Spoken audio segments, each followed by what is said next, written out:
Alrighty, welcome everyone. I'm Teeaboo, and I am here for Vinland Saga Season 2, Episode 5. Last time I was here was for Transformers, and the time before that was for Vinland Saga Season 2, Episode 4, so it's been a while. But the last episode is still crystal clear in my memory. At least some parts of it are. And some parts of it are even more clear because I've been reminded of them, because I didn't understand them or how to interpret them, and some people helped me do that. So I want to start not with any great insights because I don't know if I have any. We hashed out a lot of the feelings about the last episode, but with just a couple of comments that helped me put a couple things in place. The first one from Saturn 11 Russ. That is Einar's face from the episode 1 as he is getting dragged away. This is the face that of the mask of rage and death that Einar puts on as he shifts his weight in to strangle Thorfinn. And that has struck me, and I knew from the outset, from the moment that I read it, that that was what I wanted to start with.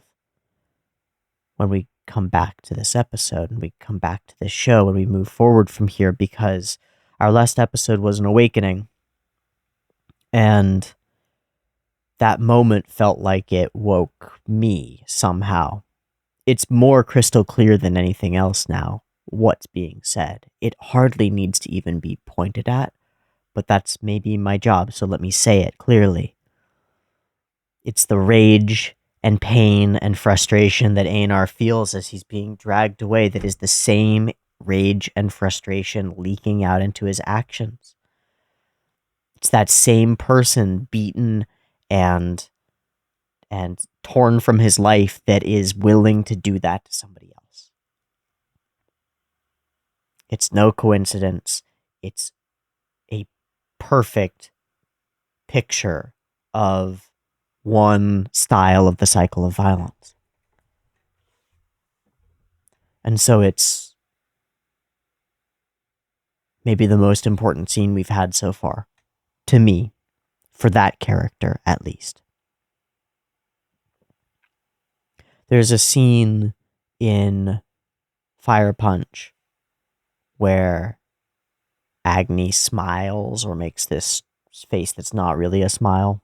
And if you haven't read Fire Punch, I recommend going and doing that, but it's one of those moments where a single face, an expression, a drawing says so much. And here, it's not a single drawing saying so much, it's something else. It's a drawing that says a lot on its own because that drawing felt incredibly impactful the first time that I saw it.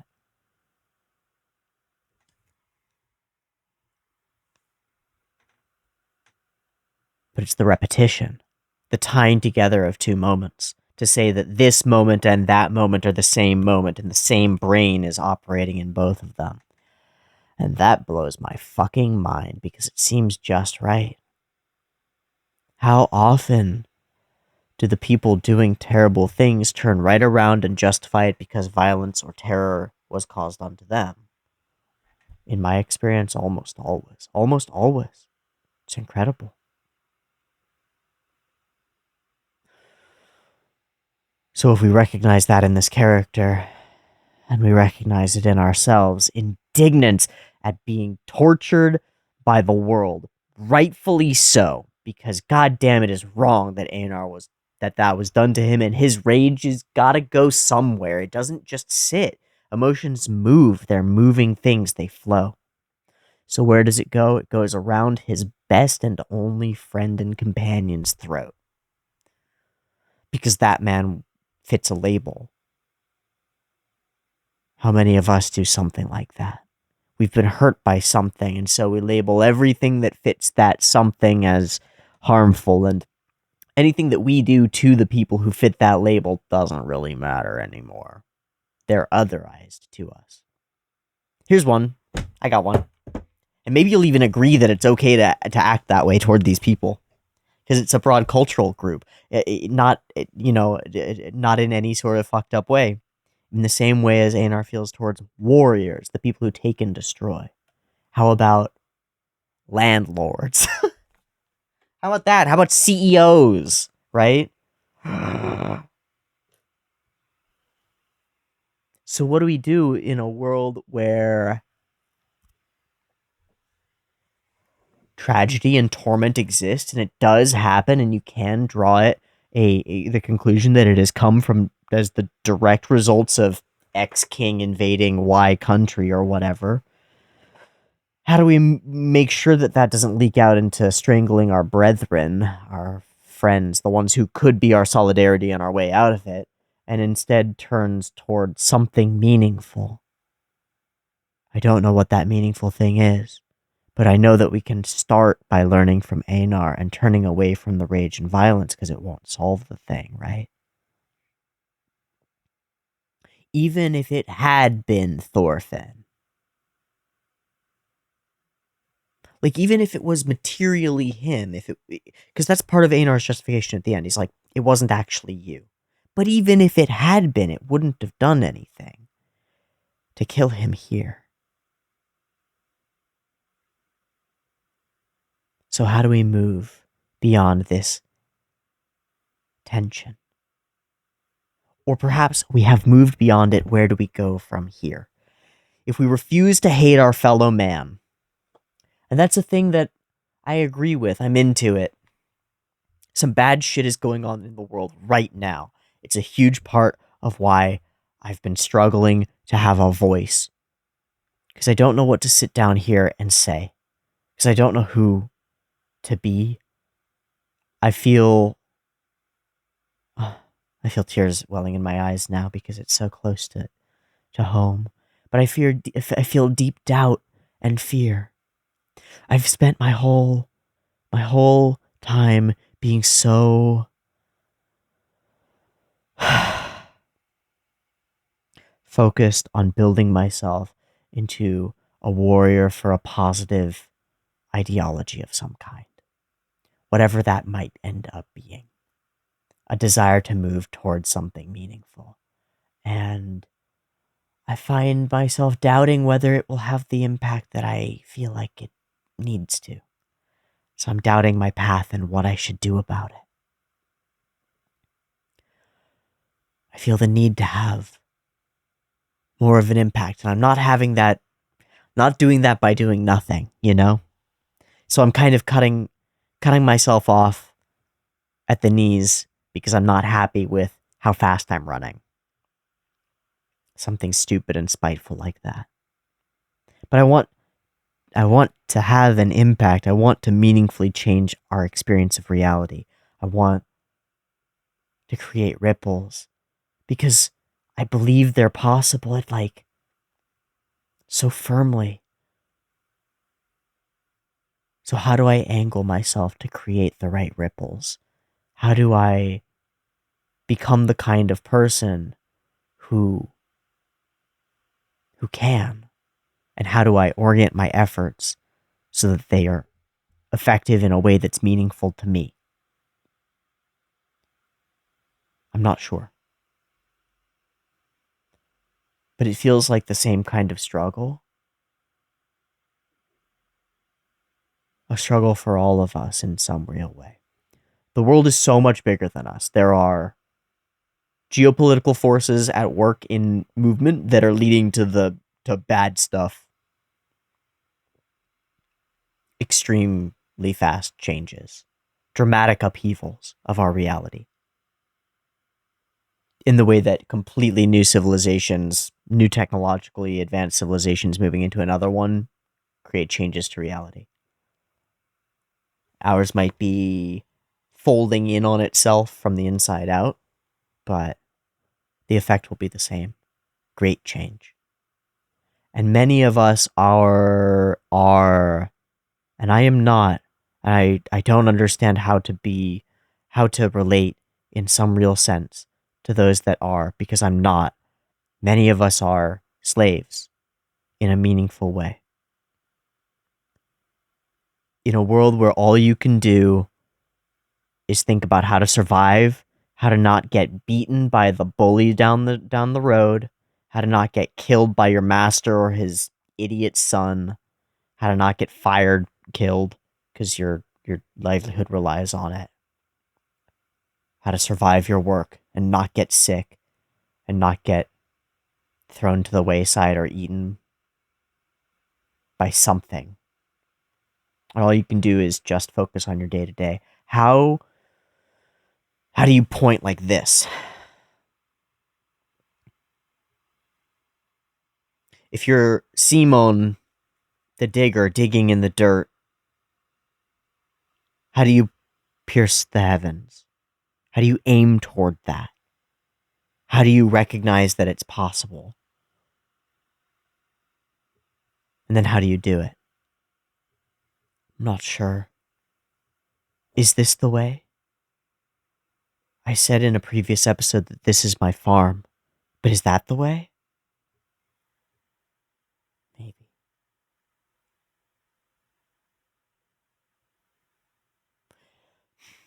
If we can overcome our hate for each other, we can move toward a bond, toward friendship, toward strengthening ourselves, our individuals, our relationships, our people. That's much of what I've been doing. Seraph and I are so strong now. It's incredible. It's taken time and work and real struggle. Some real like life or death for our relationship decisions and fights. But I think we're in it to win it. And I'm not sure what winning it means. So like if Einar and Thorfinn are two super humans who are going to have a dramatic impact on this world and create something that's worth reading and writing a story about, then maybe I can learn from a pair of slaves what to aim toward. Because I don't think going and killing Canute is like gonna do it. You know? I'm not lining up to be like everybody's favorite plumber. I'm not interested in making that kind of a change. Doesn't feel right. So what kind of change feels right? Like really meaningful? I don't know.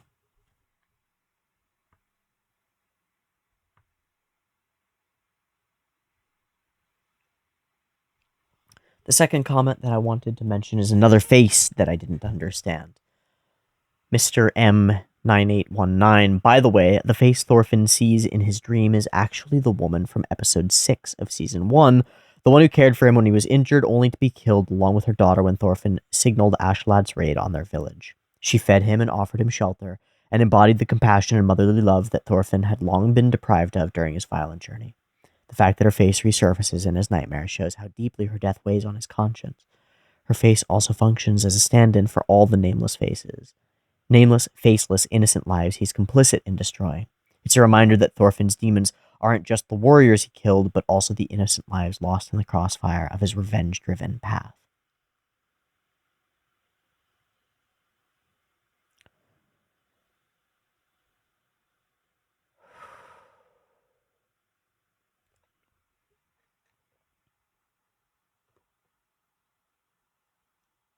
If you're a person who has wrought death across the land and knows it and believes that it was wrong, has come to understand, how do you live the rest of your life in a meaningful way? Even if we say that one good deed and one bad deed do not offset each other, there's no tally. One might be driven to live meaningfully. One might be driven to live meaningfully even in the absence of some great evil that they have done. I sure as hell am. If that's the goal, live meaningfully, right? Have an impact. How? I think that's maybe my fundamental question. It's the same question as what does winning look like? They're the same question. What does winning look like? How do you live meaningfully? A meaningful life would be one where you're moving toward the right kind of winning that you've decided on meaningfully. They're the same question. So Where do we go from here? Einar, Thorfinn. Or will we even get to choose? Will the world force our hand? Maybe. I'm about ready to find out. Let's watch it. Let's watch an episode of anime. It's been a long time. It's been a long time. At least here. I've watched a little bit of anime over this last month. I've watched a little bit. I watched Seraph lost their job. That's why I stayed here. It's why I stayed here. And it's why I haven't been recording. It's because I've been staying here and we've been spending all our time together. And I haven't really been alone. I've just been kind of holding them and holding it together. They lost their job. And they're going to be okay.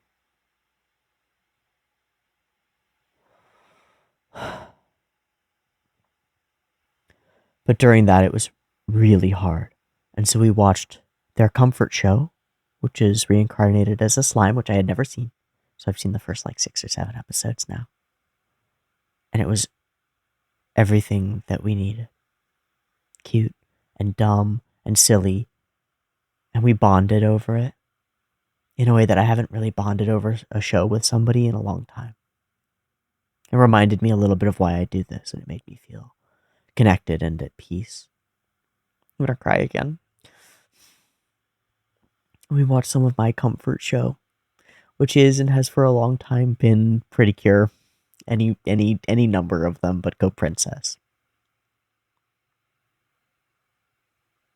We bonded over it and talked about it and why it feels meaningful that people put in the effort to make shows like these for children.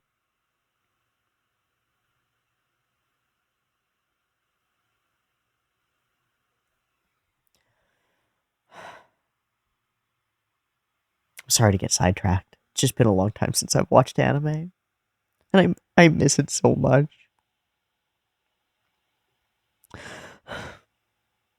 I miss it so much and I love it so much. It's so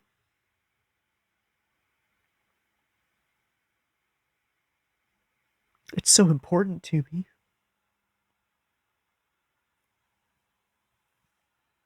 That there's this place where people have put their thoughts and I can go and access them. It's like the most important thing to me in the entire world.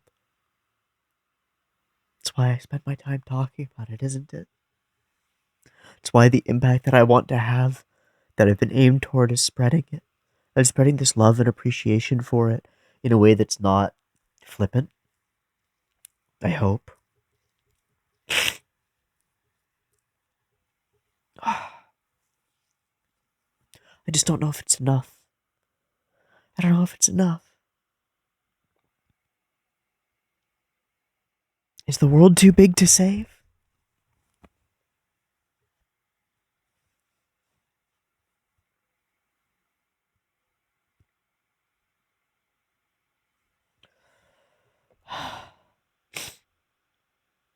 Maybe.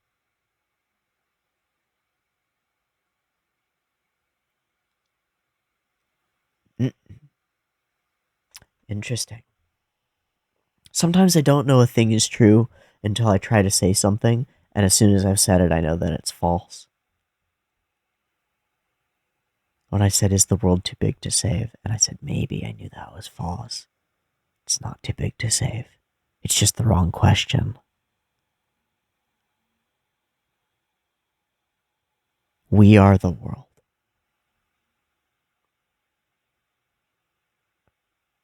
We can't save ourselves. No, we are the world. We can save ourselves. We can't save each other. But this is a tool, and it's a good tool. And I'm going to use it to save myself. And I'm going to record that. I'm going to speak it. And maybe that will be a tool.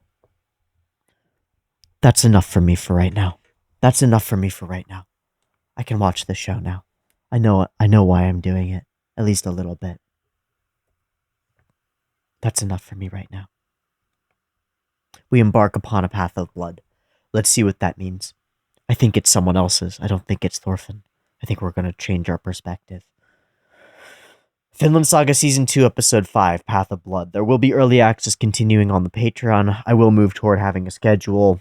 Didn't work out so well when I said that the last time. It's been about a month since then. Fuck. I'm trying. I'll get there. Beep beep timer.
I feel so stupid. I feel so stupid. It's like everything that I was questioning gets answered in the first lines of the opening song.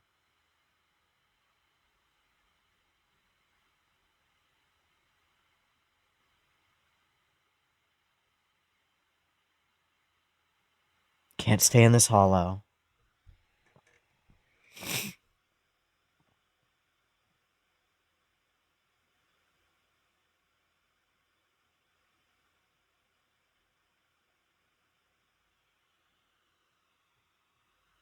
The march.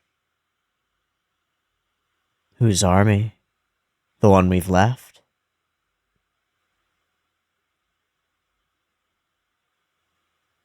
Maybe we'll see familiar faces.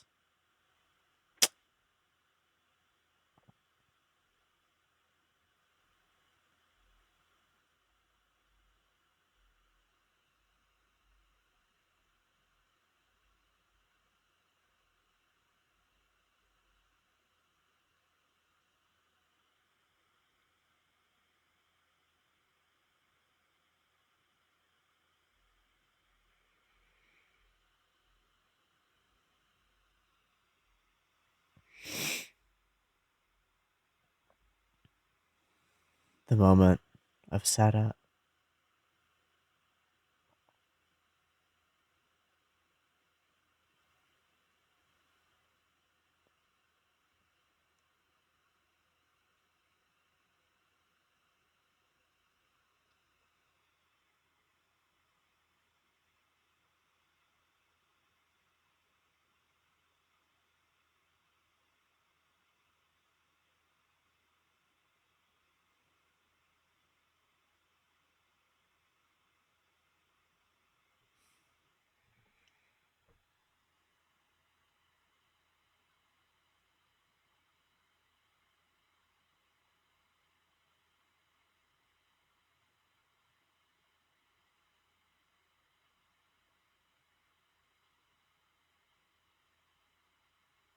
Her true name.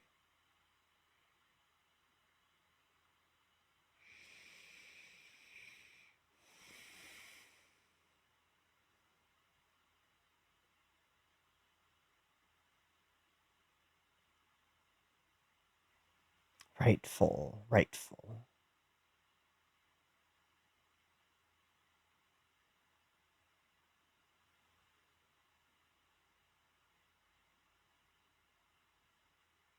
The crown, the blood.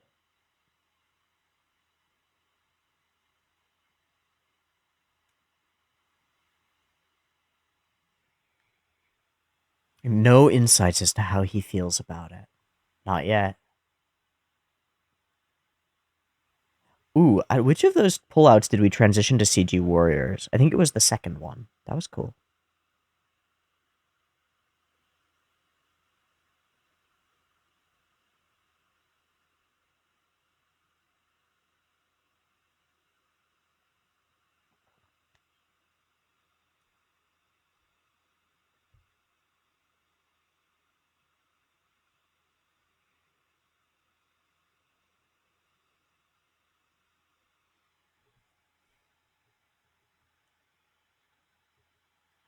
Wow.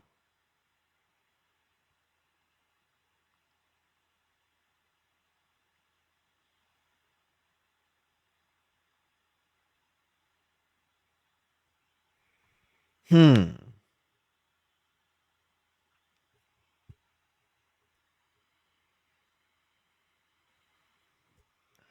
Oh man, all of English history is like this. Two kings at one time, all the time.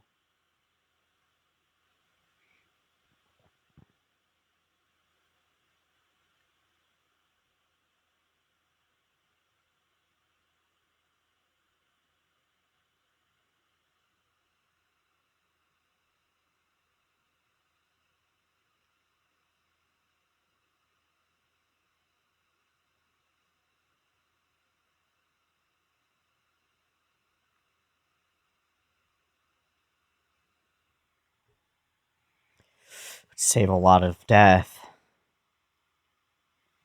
Poison's very efficient. Saves a lot of death.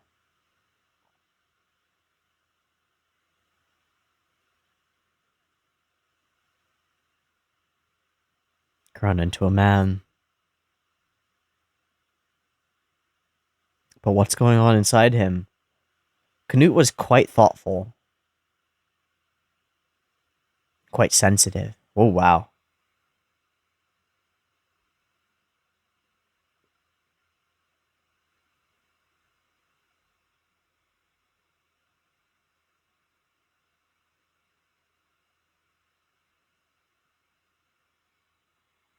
Poignantly aware of his own destruction.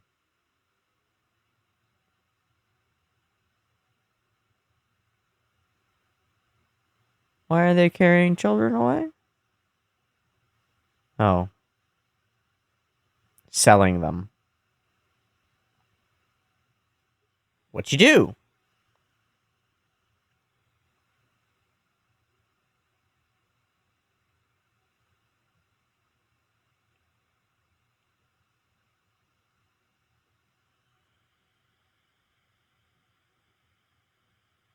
We always done it that way.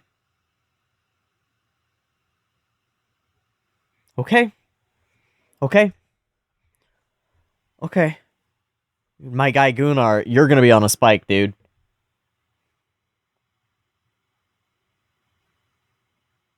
His moral compass is dramatically different from his people's, though, which is very scary. That is a face that seems facey. Who are you?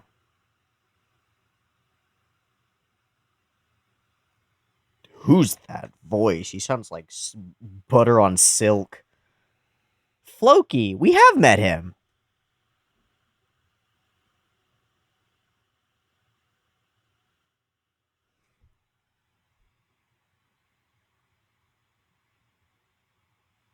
Yo, I don't roll that way, but that voice is hot.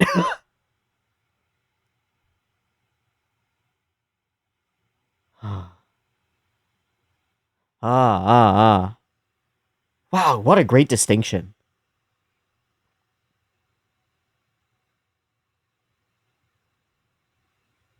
Hmm.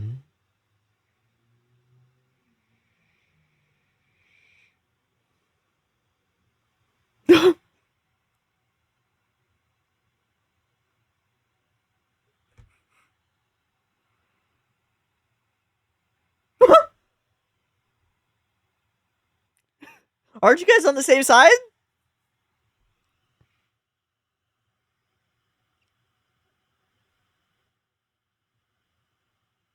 Guys, fucking run. He has a blade.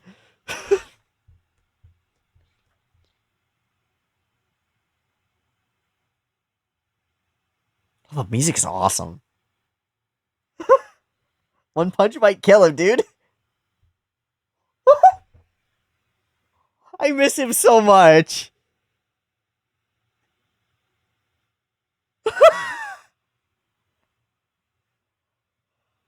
Oh, did he have to stop?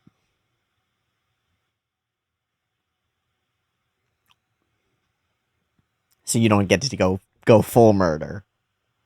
Ah. You did so good.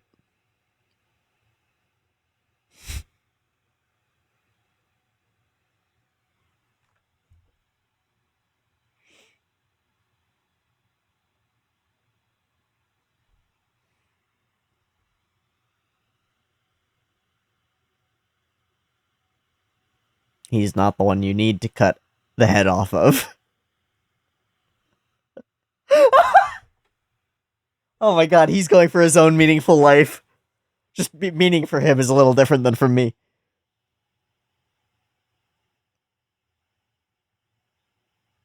His face is so interesting.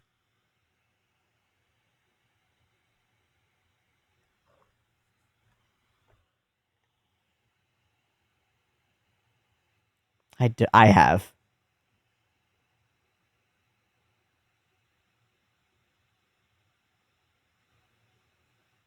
Means I gotta be close to you.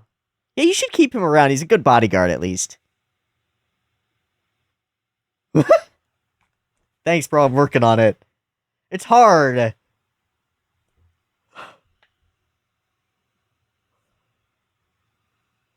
Huh.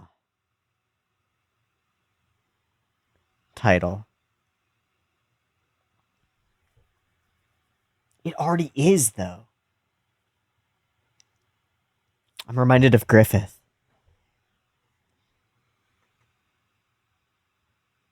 The Staircase of Bone.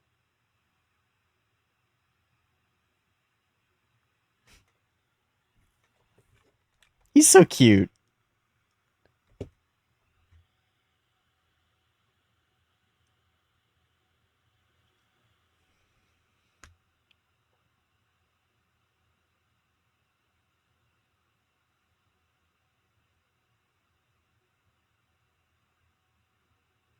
That's a great. That's a great line. One face. Which implies something dramatic about Canute. The face he wears now is not his face.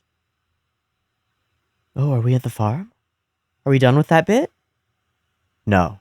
Soldiers.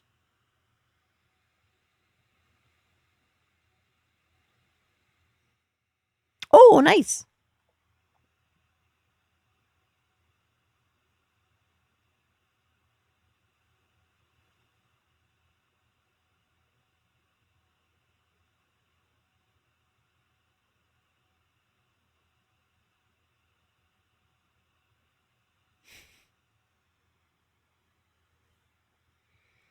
What's the deal you'll make?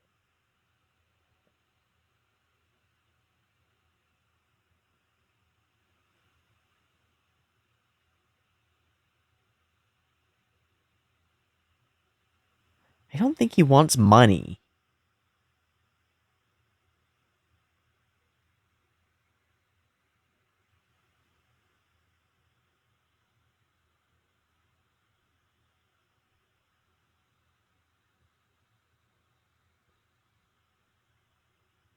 Huh. This is Yasui not cheap.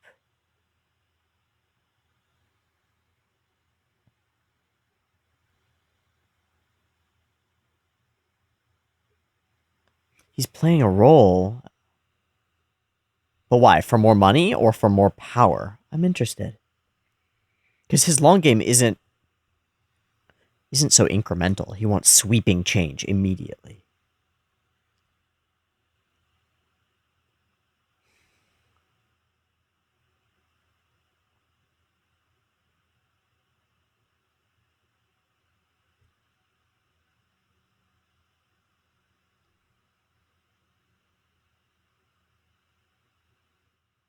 Better.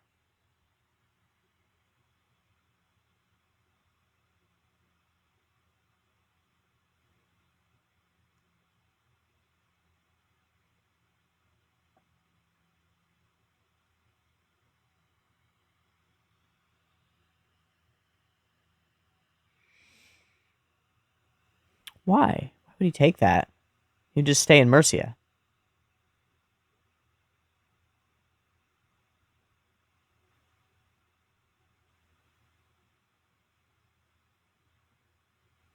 Yeah, why would I withdraw? You have. This is my. Yeah. These are my lands, bro. Fuck. Ah! Ah! You have mistaken the arrangement. You've mistaken the arrangement here.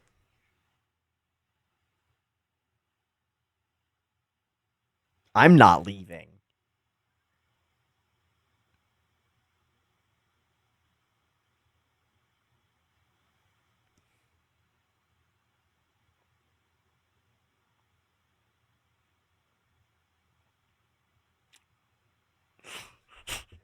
My guy, you're gonna get super dead. And you support their claim?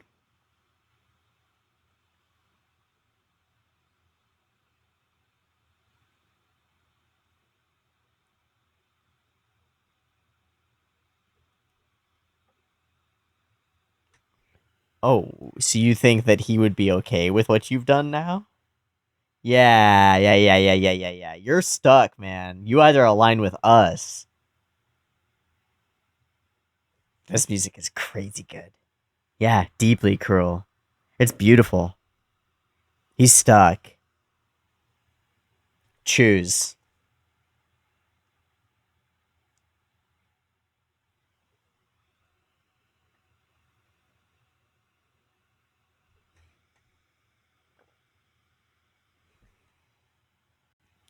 The soundtrack's incredible.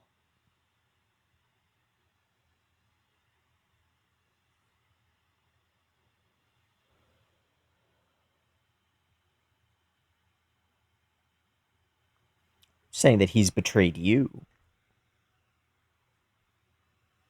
Hmm.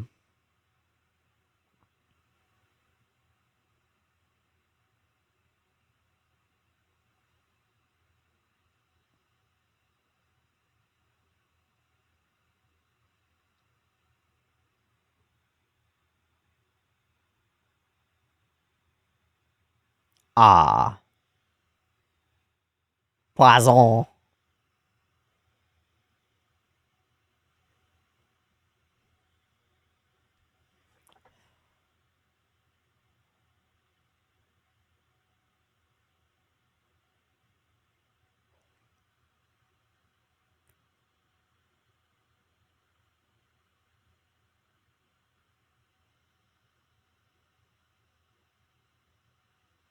We're already in your house, bro.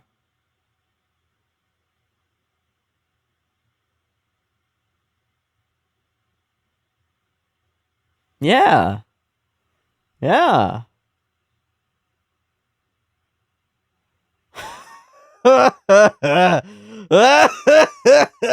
Uh-oh. Uh-oh.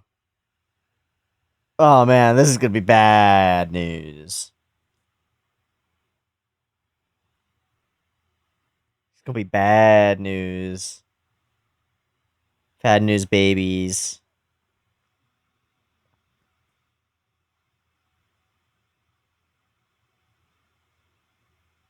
Just gonna fire a bunch of arrows at him, or are you gonna actually? Are we trying to convince him, or are we trying to kill him? I assume we're only keeping and not killing him because it's more useful to us to do so. Oh, that's a pyre.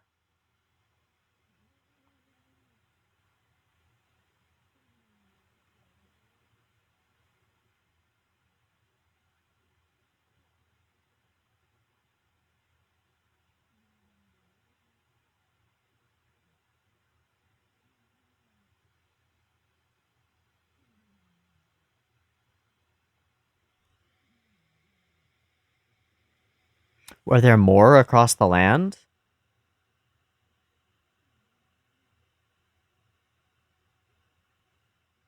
Is it to show the path, or how many of them there are?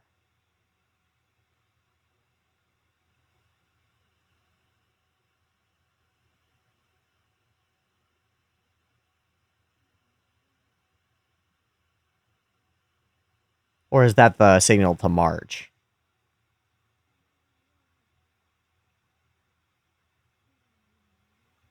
Looks like he's not budging.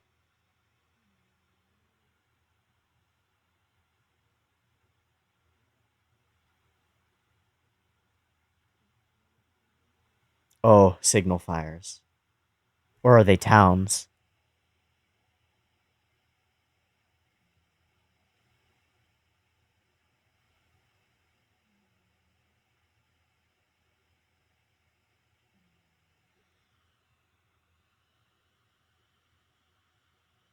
Death.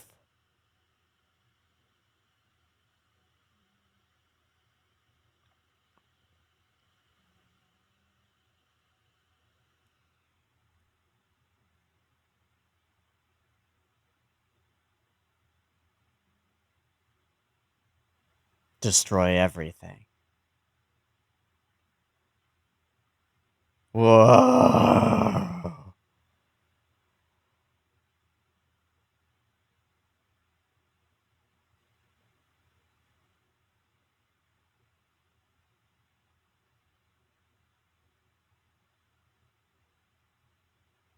Just a show of force. We're already everywhere. You have no chance.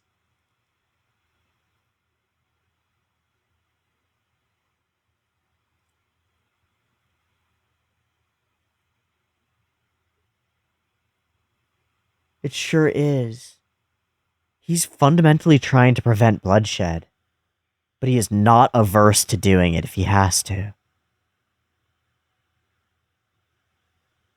He's a great leader.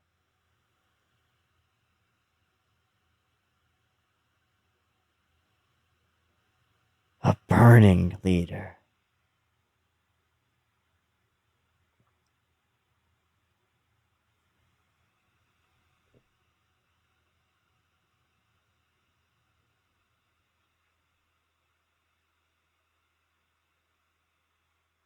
Got him.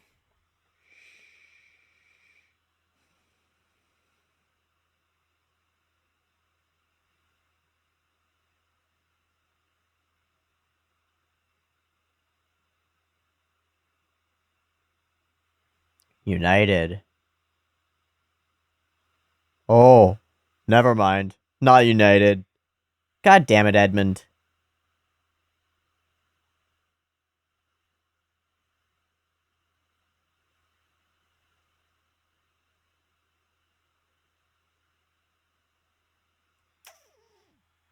Fuck.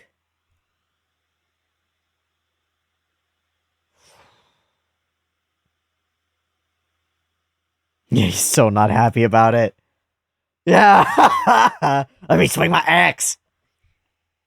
Man, there will be time. There will be time.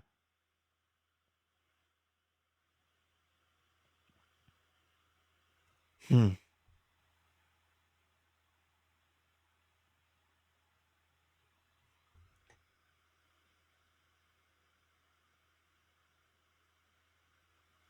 And then what?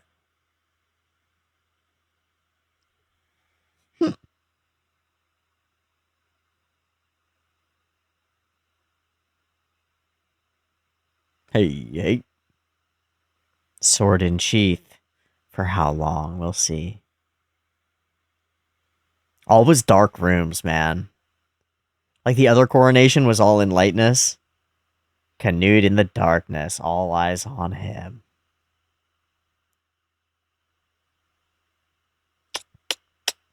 Canute rises.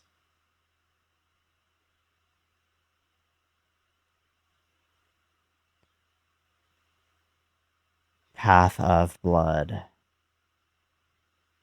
Whoa. Fires. And finally a beard.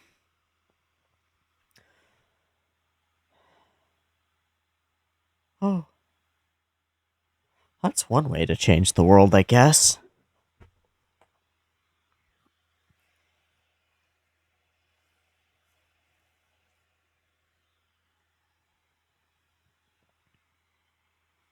But even there's something worth recognizing.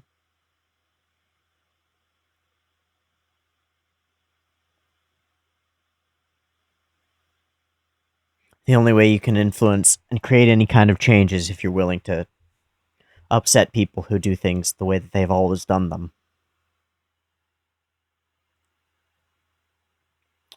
Without love.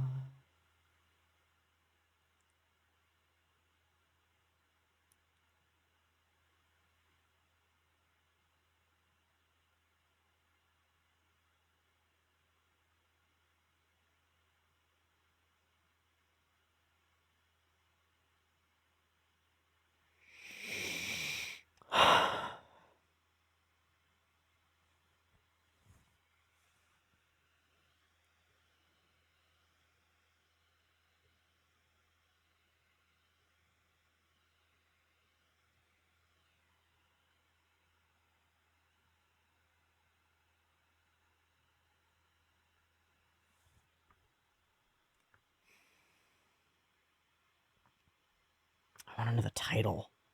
Okay, we'll be back here. Fuck yeah. Ooh. Oh, we need a horse for pulling the river boys, but they're gonna get to talk to Snake. Okay.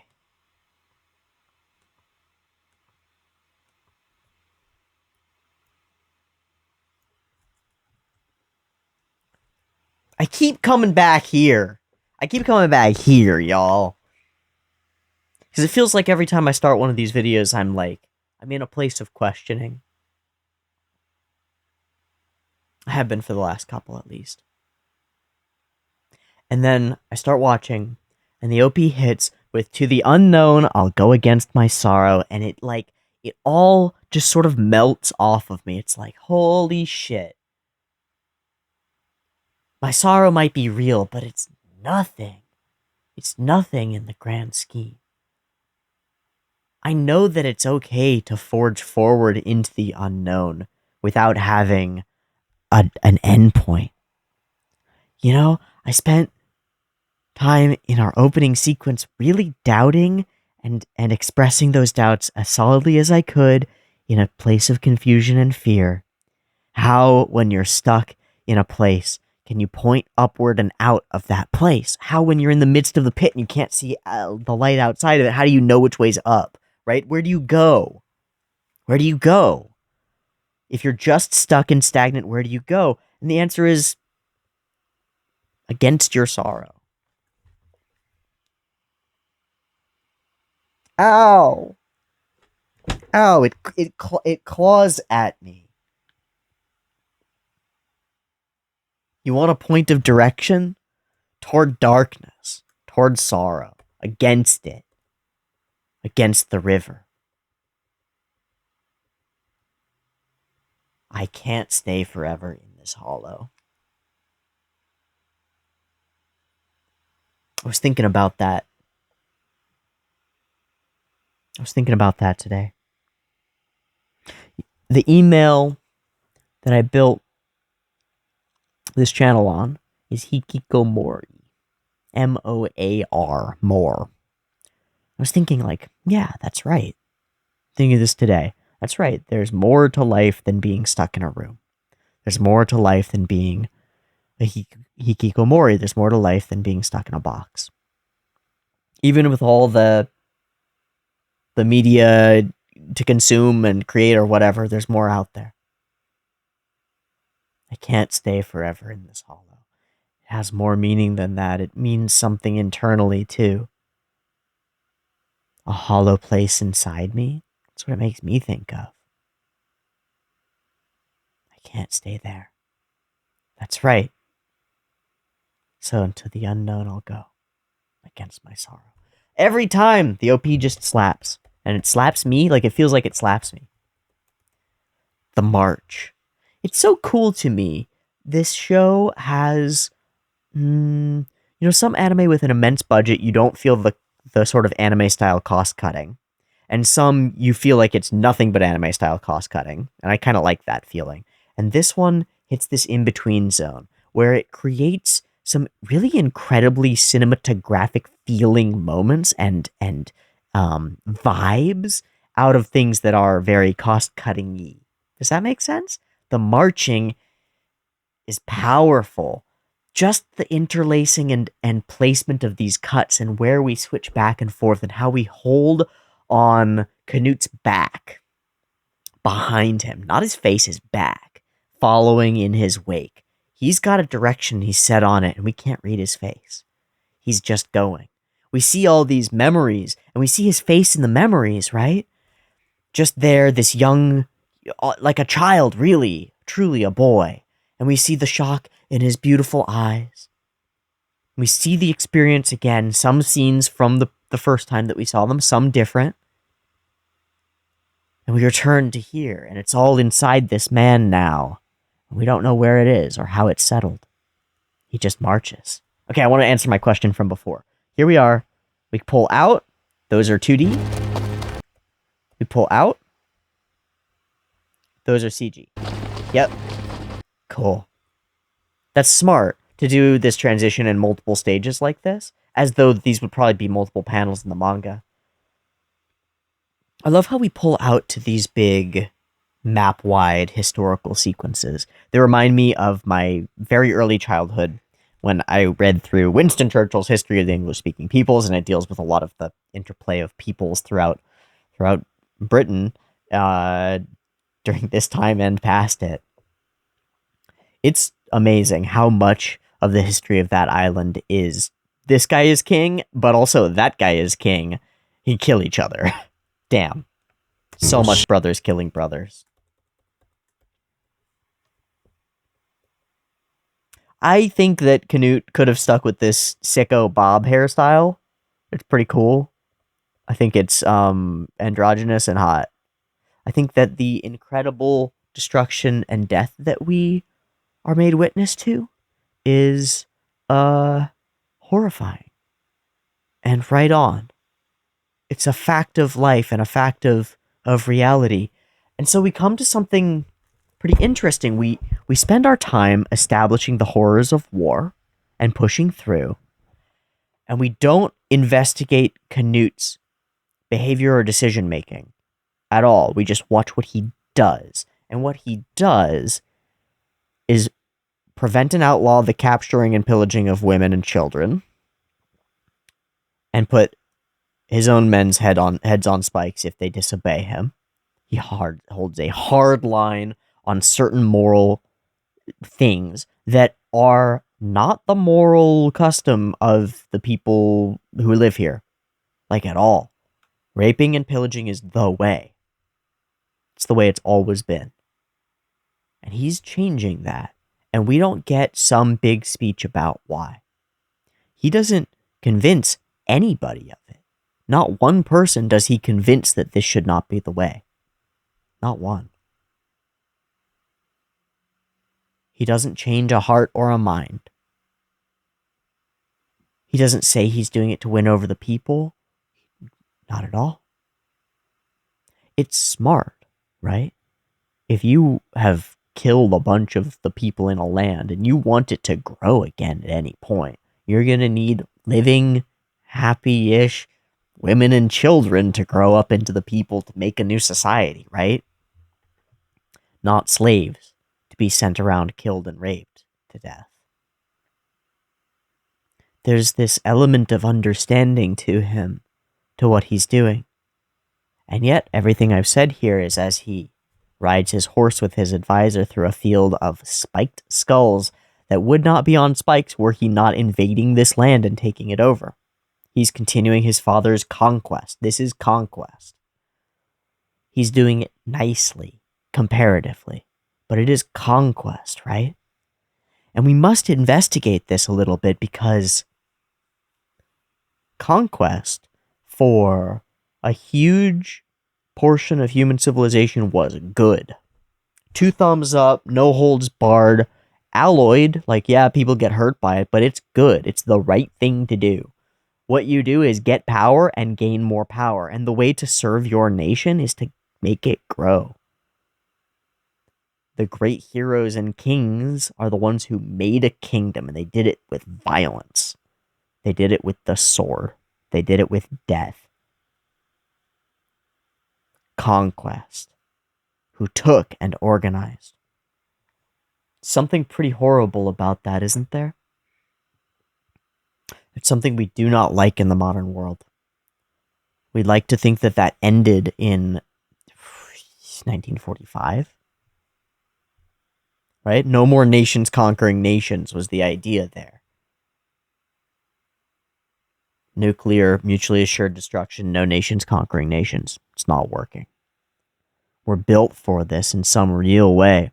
And I don't mean this in the evolutionary sociology sort of sense of like, oh, we seem to be built toward conquest, therefore we should engage in conquest. It's just something that we need to reckon with as a people, as individuals, and as broad societies. Like, there's a strong urge to go to war, take land, kill the people in it, take all their shit, and have more. We bury that urge at our peril because it becomes a part of our shadow, our collective cultural shadow. We push it to the fringes, and it only leaks out in terrible volcanic eruptions, like a solid chunk of our population thinking that it might be a good idea to invade our nearest neighbors, annex more states, grow.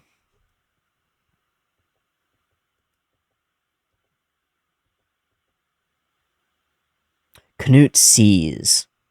That's perhaps the most striking thing about him, and it's something we've deeply accented about his character from the very beginning. His eyes, his eyelashes, his long feminine eyelashes, they've become topped by these thick caterpillar eyebrows, and then those are shaded in with like blocks of shadow. And this produces this effect where he's got these eagle blue eyes. It's an effect that light-eyed people often have as people think that they see more clearly. Sometimes it's true. I have very good vision, but not all people do. But he's got these bright, childlike, in that they're white and brilliant bright, right? With the long lashes, and they're soft. There's a softness and a compassion to them in the long lashedness, a femininity, and then this harsh brow that makes a decision over top of that. It's like an eye that sees with clarity, comprehends with empathy, and decides with crystal clear, razor sharp intelligence and like cruelty even. Banned. I refuse. I love Floki. We know him already. I know that we know him already. I don't know who his voice actor is, and I would like to find out. I recognize this guy. That's Atsushi Ono. Oh, he's the grandfather in Biscuitdoll. I guess I gotta get back to Biscuitdoll. It was Eddie in Great Pretender. Hey, cool. Seen him in. Oh, he's Kaijin in Slime. Cool. All right, just a few people. I really like his voice. Thorkel is wonderful. A cheap price. You don't even understand what you're asking for. Here we are, making scenes that are so cinematic and intense. And all it is close-ups and shadow, right? It's close-ups, shadow, and compelling character design. It's really beautiful. I can tell, that the mangaka is dope as fuck because they have a storyboard for them already that's really brilliant and has amazing expressiveness to it. And we can tell that that's because the mangaka wrote it amazingly, right?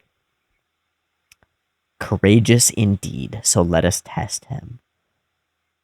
We start this whole circumstance with them building this pyre. It's so cool that they're already building it out there. As he's acquiring more money, right? They build the pyre to make a statement.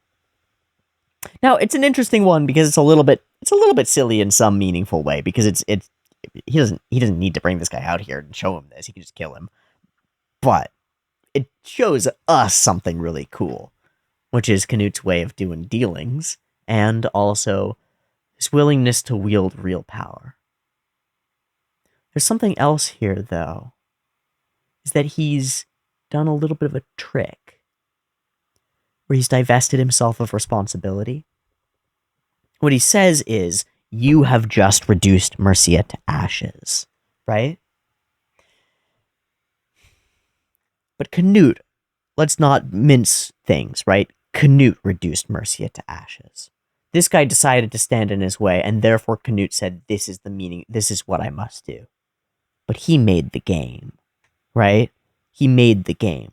He created this framework. And he's the instigator of the invasion, right? So he didn't need to reduce Mercia to ashes. He only needed to do that as a stepping stone to his goal. The thing that strikes me is this sort of importance of destiny or the goal kind of thing. Like all else can be seen as means to this end. It reminds me of what we learned in Transformers about destiny and pushing toward it. It justifies anything because you say, it's your fault for getting in my way because my thing is what's right, fundamentally correct. I am king here. Therefore, you should not stand in my way. But he also didn't describe what he was doing to this man before the choice was made. You know? Now, the guy is a little bit of a sniveling, he's going to sell out his lands and hope that he can get Canute to leave. But if Canute had just said, all right, let me put it more clearly. This bonfire, if I light it, there are hundreds of other bonfires, and my men will burn every village in your area. Do you understand? Resign, secede, join me, or else. And then the actual destruction wouldn't have had to happen. Or maybe I'm misunderstanding, and that is what he's doing. He's simply demonstrating that his forces are everywhere, and all that they're burning are the pyres themselves. But he says, you have just reduced Mercia to ashes. There's no bait and switch here. There's no and this is what would have happened. That's death. You just called for it. You did it. It's very striking, and it's an incredibly powerful scene.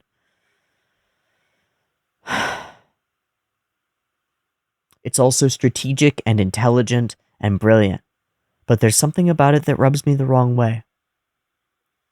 Because Canute killed those people, and he knows it too. And I don't think that inside his mind he's thinking like, I didn't really kill those people. He did it. He made me do it. I don't think he's really thinking that. But there's something about it that irks me. Canute is a good ruler and a good leader in a world that doesn't care about the morality or the reasons behind what he's doing. You know, I said before, he didn't change any hearts and minds. He didn't win anybody over. He didn't convince anybody that raping and pillaging was wrong. That's correct. He didn't. He ordered them for his reasons, and they don't need to understand the reasons because that's the way his world works. And he has the power to do that. We don't live in a world like that. People need to be convinced. If you want to convince them of something, they're going to need to be convinced of it, and it's unlikely that that's going to work. But he's a good leader. He's doing things for... Even if he's not doing them for good reasons, as he follows his path toward destiny, he's trying to do things well.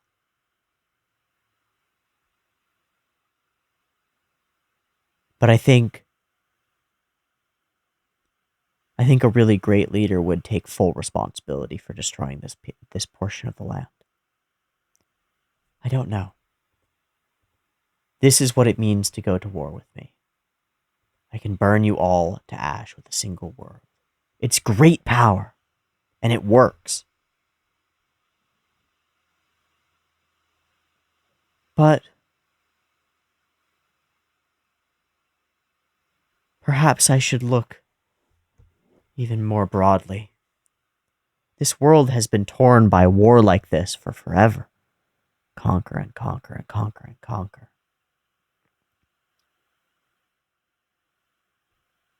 By burning one region, forcing a couple of allies' hands, producing an infiltration and using some surreptitious and ignoble, dishonorable means, how many battlefield lives will not be lost?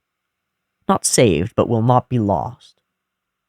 How much less bloody was this takeover because he was able to make those poisonings happen? Quite a bit. And that's his chosen way.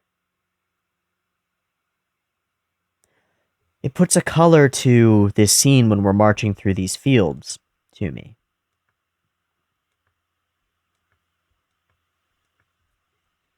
Because he witnessed Swain's head being taken. And then here we have war and death and destruction. And then we have this moment, the poisoning. And then we have crows. And we have Canute. And we march through the fields of the dead. And it comes after the poisoning fails. And his face has a different meaning to it, doesn't it? That was his intended way. Kill the leader, maintain the lands, take over.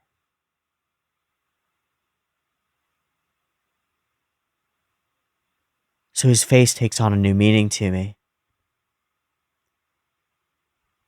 In his mind, I bet all of this is unnecessary. All of this violence.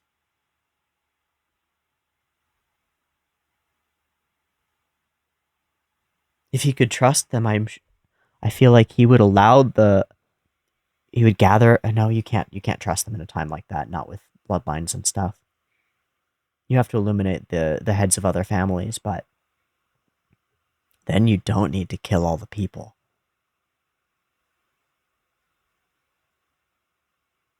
Don't need to do it. From the outset, it's what Canute has been doing. He's been poisoning leaders, trying to save the land. There's a way to get behind that. We'll have to see as he cements his power, what he begins to do with it, who he becomes, what kind of a ruler this man really becomes. His path to get here has been bloody, but perhaps stained with the blood of far fewer than it could have been. And perhaps that was his doing. Sometimes through a great show of force, the use of force is made irrelevant. So Canute is king, and truly. Thorkel is unhappy because there's less bloodshed. And in this dark room, with just the barest shafts of light, a new king of England is crowned to unify all. That's one way to change the world. But then I ask still, at a completely different place, maybe the polar opposite. You're on top of the world. You have all the power, all the stability.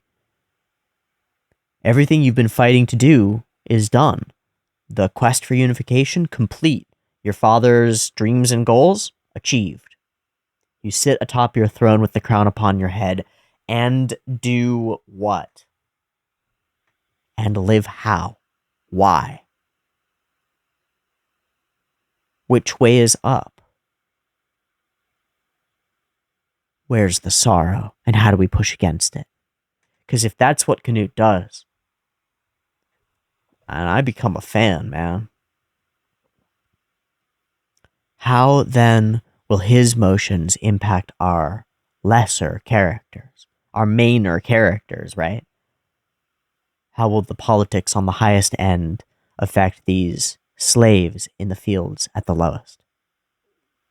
We'll find out next time for Vinland Saga. Thanks so much for watching me watch this episode. I really enjoyed this one. It felt like a great way to get back into it.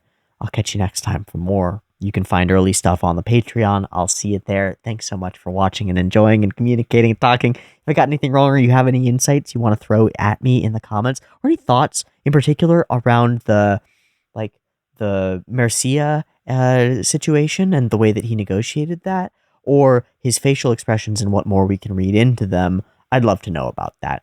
Thanks for joining me. Thanks so much. I fucking love doing this. I miss it so much, and I'll be back soon. Much love.